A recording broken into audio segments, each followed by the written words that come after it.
बिस्मिल्लाहिर्रहमानिर्रहीम। अस्सलाम वालेकुम स्टूडेंट्स। आज मैं आपको इस वीडियो लेक्चर के अंदर लेसन 44 का थर्ड पार्ट पढ़ाने जा रहा हूँ। आपने इस तरह करना है कि हेडिंग लिखना है use of would plus first form of verb lesson number 44 part 3। अच्छा, नीचे आपने लिखना है उर्दू में पहचान। स्टूडेंट्स, ये पहले उर्दू में पहचान लिखिए, फिर मैं आपको समझाता हूँ ये कौन सी एक्सरसाइज मैं करवाने लगा हूँ। आपने उर्दू में पहचान लिखना है। आपने उर्दू में पहचान लिखना है कि अगर उर्दू के फ़िक्रे के आखिर में ता था, ती थी, ते थे या ती थी वगैरह में से कोई एक आए तो जुमला ज़माने माजी के मामूल वाला होता है। आप मेरी बात सुनिए। ये देखें, मैंने आपको जो उर्दू लिखवाई है वही है जो आपको मैंने यूज्ड टू के पार्ट 1 और पार्ट 2 में करवाई थी। लेसन 44 के पार्ट 1 और पार्ट 2 में लिखवाई थी। सिर्फ इतना डिफरेंस है कि ज़माने माजी की आदत नहीं लिखवाया। उधर क्या था कि ज़माने माजी की आदत या ज़माने माजी के मामूल वाला होता है, लेकिन इधर क्या है, सिर्फ ज़माने माजी के मामूल वाला होता है। उसकी क्या वजह है भाई? बात इस तरह है, जब हम ये देखें कि इन जुमलों की इंग्लिश हम कितने तरीके से इंग्लिश में कर सकते हैं, तो एक तो है यूज्ड टू वाला तरीका। गो के उसकी दो टाइप्स मैंने आपको पार्ट 1 पार्ट 2 दो पढ़ाए इस तरह के, एक रिटन इंग्लिश वाली जो फॉर्मल इंग्लिश होती है और एक स्पोकन इंग्लिश वाली। लेकिन एक और तरीके से हम इसकी इंग्लिश कर सकते हैं, वो यूज्ड टू की बजाय वुड प्लस फर्स्ट फॉर्म है। लेकिन बात यह है कि यूज्ड टू वाले तरीके में ज़माने माजी की आदत वाले जुमले और ज़माने माजी के मामूल वाले जुमले दोनों पाए जाते हैं, लेकिन वुड प्लस फर्स्ट फॉर्म वाले जुमलों में सिर्फ वही जुमले पाए जाएंगे जिनमें ज़माने माजी का मामूल होगा। सिर्फ उनकी ट्रांसलेशन हम would plus first form of verb वाले जुमलों में करेंगे। इस तरीके से करेंगे जिन सेंटेंसेस के अंदर पास्ट रूटीन ज़माने माजी का मामूल पाया जाएगा। तो इसलिए मैंने आपको इधर ज़माने माजी की आदत नहीं लिखवाई। तो स्टूडेंट्स, ये आप समझें कि यूज्ड टू का अल्टरनेटिव है would plus first form of verb ज़माने माजी के मामूल के लिए या पास्ट रूटीन के लिए। अच्छा, अब क्या है, आपने लिखने हैं स्ट्रक्चर्स। आप लिखिए अफर्मेटिव स्ट्रक्चर। सबसे पहले subject plus would plus first form of verb plus rest of the sentence. Example लिखिए, वो कॉलेज जाया करते थे। तो अब इसकी इंग्लिश आप देखिए, they would go to college. आप देखिए स्टूडेंट्स कि ये कॉलेज जाना आदत नहीं मामूल होता है। अगर तो हम ये कहें ना वो सिगरेट पिया करता था, तो ये तो आदत है। इस जुमले को हम वुड प्लस फर्स्ट फॉर्म के तरीके से ट्रांसलेट नहीं कर सकते। अच्छा, अगली क्या बात है कि यूज्ड के बाद टू आता है लेकिन वुड के बाद टू नहीं आता, तो ये ज़माने माजी के मामूल वाला जुमला हुआ। सेकंड एग्जांपल लें, वो रोज़ाना कपड़े इस्त्री किया करती थी। इंग्लिश सुनिए, she would press clothes daily. देखिए स्टूडेंट्स, जो कपड़े इस्त्री करना होता है ये भी आदत नहीं होती, मामूल होता है। तो हमने इसे वुड प्लस फर्स्ट फॉर्म के तरीके से ट्रांसलेट किया। अब चलते हैं नेगेटिव स्ट्रक्चर पर। Subject plus would not plus first form of verb plus rest of the sentence. Example सुनिए, वो रोज़ाना कॉलेज नहीं जाया करते थे। आप इसकी इंग्लिश सुनिए, they would not go to college daily. तो स्टूडेंट, सिर्फ वुड के बाद नॉट आ गया तो नेगेटिव सेंटेंस बन गया। एक और सुनिए, वो रोज़ाना कपड़े इस्त्री नहीं किया करती थी। इंग्लिश सुनिए, she would not press clothes daily. तो स्टूडेंट देखिए, वुड के बाद नॉट आया तो ये नेगेटिव सेंटेंस बन गया। अब नेक्स्ट स्ट्रक्चर ले लेते हैं, इंट्रोगेटिव स्ट्रक्चर। लिखिए, would plus subject plus first form of verb plus rest of the sentence plus question mark. Would सिर्फ शुरू में चला गया। अब सेंटेंस सुनिए, क्या वो रोज़ाना कॉलेज आया करते थे? इंग्लिश सुनिए, would they go to college daily, सिर्फ वुड को शुरू में ले गए तो इंट्रोगेटिव सेंटेंस बन गया, एंड में क्वेश्चन मार्क लगाया। अच्छा नेक्स्ट एग्जांपल, क्या वो रोजाना कपड़े इस्त्री किया करती थी? इंग्लिश सुनिए, would she press clothes daily, question mark. तो देखिए स्टूडेंट, वुड सिर्फ शुरू में चला गया तो इंट्रोगेटिव सेंटेंस बन गया। अब हम क्या करेंगे, डबल इंट्रोगेटिव सेंटेंसेस का स्ट्रक्चर ले लेते हैं। आप लिखिए वाई, व्हेन, वेयर, हाउ या whom plus would plus subject plus first form of verb plus rest of the sentence plus question mark. Example ले लेते हैं, वो क्यों रोजाना कॉलेज जाया करते थे। ये क्यों आ गया तो ये डबल इंट्रोगेटिव हो गया। अब सेंटेंस ले लेते हैं, why would they go to college daily. तो स्टूडेंट वाई सबसे पहले आया, फिर वुड आया, फिर सब्जेक्ट दे, फिर फर्स्ट फॉर्म ऑफ वर्ब, फिर आगे रेस्ट ऑफ द सेंटेंस यानी बाकी जुमला लिखा और क्वेश्चन मार्क लगा दिया। अच्छा अगली एग्जांपल ले लेते हैं, वो कहाँ रहा करते थे। कहाँ आया तो डबल इंट्रोगेटिव हुआ। सेंटेंस सुनिए इंग्लिश का, वेयर वुड दे लिव। देखिए वेयर पहले आया, फिर वुड, फिर सब्जेक्ट दे और एंड में live, first form of verb, question mark आ गया। तो स्टूडेंट ये स्ट्रक्चर थे और उनकी एग्जांपल्स थी। अब मैंने आपको ये बताना है कि इन जुमलों को स्पोकन इंग्लिश में अगर बोलें तो क्या डिफरेंस है। भाई बहुत ही माइनर सा डिफरेंस होता है, बहुत ही छोटा सा डिफरेंस होता है। क्या है, मैं ये आपको सिर्फ अभी नेगेटिव सेंटेंसेस बोल के बताऊंगा, लिखवाना नहीं है। आप देखिए मसलन अगर नेगेटिव सेंटेंस में बोलूं कि वो कॉलेज नहीं जाया करते थे, तो ये रिटन इंग्लिश में होगा या फॉर्मल इंग्लिश जिसे कहते हैं कि they would not go to college. इसे बोला भी जा सकता है, स्पोकन इंग्लिश में भी यूज़ किया जा सकता है, लेकिन ज़्यादा बेहतर होता है कि स्पोकन इंग्लिश में कॉन्ट्रैक्शन यूज़ करें, यानी वुड और नॉट का कॉन्ट्रैक्शन, यानी इसका जो मुख्तसर करके हम वुडंट बोलते हैं। तो स्पोकन इंग्लिश में क्या होगी इसकी इंग्लिश, गौर से सुनिए, वो कॉलेज नहीं जाया करते थे, they wouldn't go to college, WULDN ऊपर कॉमा जिसे अपॉस्ट्रोफी कहते हैं और आगे टी। अच्छा अब क्या है कि इंट्रोगेटिव नेगेटिव सेंटेंसेस जो होते हैं, एक ही सेंटेंस जो इंट्रोगेटिव भी हो नेगेटिव भी हो, उसके लिए क्या है भाई, वो रिटन इंग्लिश में कैसे होता है, क्या वो रोज़ाना कॉलेज नहीं जाया करते थे। आप सुनिए, would they not go to college daily, यानी वुड पहले और नॉट बाद में, सब्जेक्ट के बाद, और शुरू में सब्जेक्ट से पहले वुड। लेकिन अगर इसे स्पोकन इंग्लिश में बोलें तो क्या होगा भाई, बोल तो ये भी सकते हैं would they not go to college daily, लेकिन ज़्यादा अच्छा होता है अगर कॉन्ट्रैक्शन में कर लें वुड और नॉट को, तो फिर क्या होगा, wouldn't they go to college daily, question mark.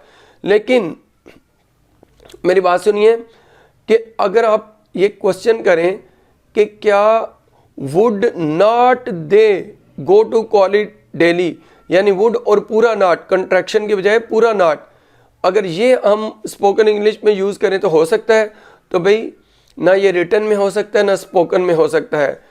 अगर पूरा नॉट लिखना है तो उसे सब्जेक्ट के बाद लेके जाते हैं, would they not go to college daily. लेकिन अगर आप वुड के साथ नॉट को कंट्रैक्ट कर दें, उसे कंट्रैक्शन में ले जाएं, शॉर्ट कर दें, फिर आप स्पोकन इंग्लिश में या रिटन इंग्लिश में इवन उसे वुड के साथ शुरू में लिख सकते हैं या फिर बोल सकते हैं, यानी wouldn't they go to college daily.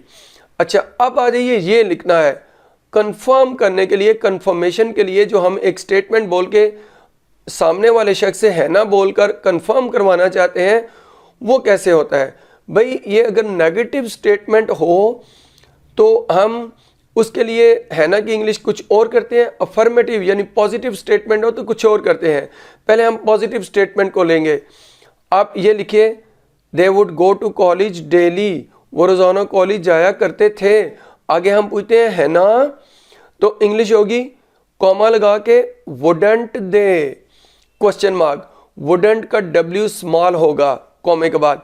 अच्छा देखिए ये स्टेटमेंट पॉजिटिव है, they would go to college, तो जब है ना करते हैं तो वुडंट दे यानी वुड के साथ नॉट को कंट्रैक्शन में लेकर आते हैं, तब है ना बनता है। लेकिन अगर नेगेटिव स्टेटमेंट हो फिर क्या होगा, आप सुनिए, they would not go to college daily. अब है ना की इंग्लिश क्या होगी, कामा लगा के would they, question mark, would का W स्मॉल कॉमे के बाद। और देखें कि हमने क्या किया कि नेगेटिव सेंटेंस बोला, they would not go to college daily. और है ना कि इंग्लिश क्या की, कंफर्म कैसे करवाया, वुड दे, इधर वुडंट नहीं आया। तो नेगेटिव स्टेटमेंट, तो जब कंट्रैक्शन हम जो करते हैं वुड नॉट का, वो नहीं इधर करेंगे, बल्कि नेगेटिव स्टेटमेंट होगी, they would not go to college daily. तो हम है ना कि इंग्लिश करेंगे, क्वेश्चन टैग इसे कहते हैं, क्या करेंगे, would they question mark. Student उम्मीद है समझ आ गया होगा। अब मैं आपको एक नोट लिखवाने जा रहा हूं। आप ये नोट बड़े गौर से लिखिए। If an Urdu sentence of used to structure has the adverbs like daily, every day, seldom, repeatedly, often and always etc. comma, it can be translated through past indefinite tense as well, full stop। आप देखिए student मैंने क्या लिखवाया, एक used to वाला उर्दू का जुमला हो, यानी कौन सा, जिसके आखिर में ता था, ती थी, ते थे, ती थी आता है। लेट्स सपोज के जुमला है कि वो चाय पिया करता था, तो इसकी इंग्लिश तो हम करते हैं यूज्ड टू टेक टी। ये यूज्ड टू वाला जुमला है, किसी और तरीके से इसकी हम इंग्लिश नहीं कर सकते। लेकिन अगर इसी जुमले में ये जो मैंने एडवर्ब्स बताए हैं, डेली, एवरीडे, फिर रिपीटेडली, ऑफन, सेल्डम और ऑलवेज, भाई अगर इनमें से कोई एक आ जाए तो फिर हम इस जुमले की इंग्लिश यूज्ड टू के तरीके से तो कर ही सकते हैं। लेकिन एक दूसरा तरीका फिर उसका यह है कि पास्ट इंडेफिनिट टेंस में भी उसे आप ट्रांसलेट कर सकते हो। वो कैसे? भाई देखें कि अगर मैं ये उर्दू बोलूं, वो रोज़ाना चाय पिया करता था, तो रोज़ाना जब आ गया तो यहाँ पर रिपीटेड एक्शन को जाहिर कर रहा है लफ्ज़ रोज़ाना। बेशक उर्दू में ता था, ती थी एंड पे है, वो तो बता देता है पास्ट इंडेफिनिट नहीं, ये यूज टू वाला जुमला है। लेकिन जब बीच में ये रोज़ाना आ जाएगा तो फिर ये पास्ट इंडेफिनिट टेंस में भी ट्रांसलेट, इस जुमले को हम कर सकते हैं यूज टू के तरीके से भी इसको ट्रांसलेट कर सकते हैं। लेकिन जब बीच में रोज़ाना नहीं आएगा फिर सिर्फ यूज टू के तरीके से ट्रांसलेट करेंगे। रोज़ाना आएगा फिर दोनों ऑप्शंस है, यूज टू का तरीका, पास्ट इंडेफिनिट का तरीका। फिर क्या इंग्लिश होगी, यानी वो रोज़ाना चाय पिया करता था, he used to take tea daily एक, और ही टुक टी डेली दो। मेरा मतलब है कि आप अगर इन एडवर्ब्स में से कोई भी एडवर्ब ऐसे जुमले में ले आते हैं जिसके आखिर में ता था, ती थी, ते थे, तीन ती है, तो उसको दो तरीके से ट्रांसलेट कर सकते हैं, यूज टू के तरीके से भी और पास्ट इंडेफिनिट के तरीके से भी, क्योंकि ये एडवर्ब काम की रिपीटिशन को जाहिर करते हैं, यानी बार बार काम किया गया है। अच्छा देखें, ये आपने बात याद रखनी है कि अगर इन एडवर्ब्स में से कोई भी एडवर्ब अगर जुमले में मौजूद नहीं होगा तो फिर हम उसका तर्जुमा पास्ट इंडेफिनिट में नहीं कर सकते।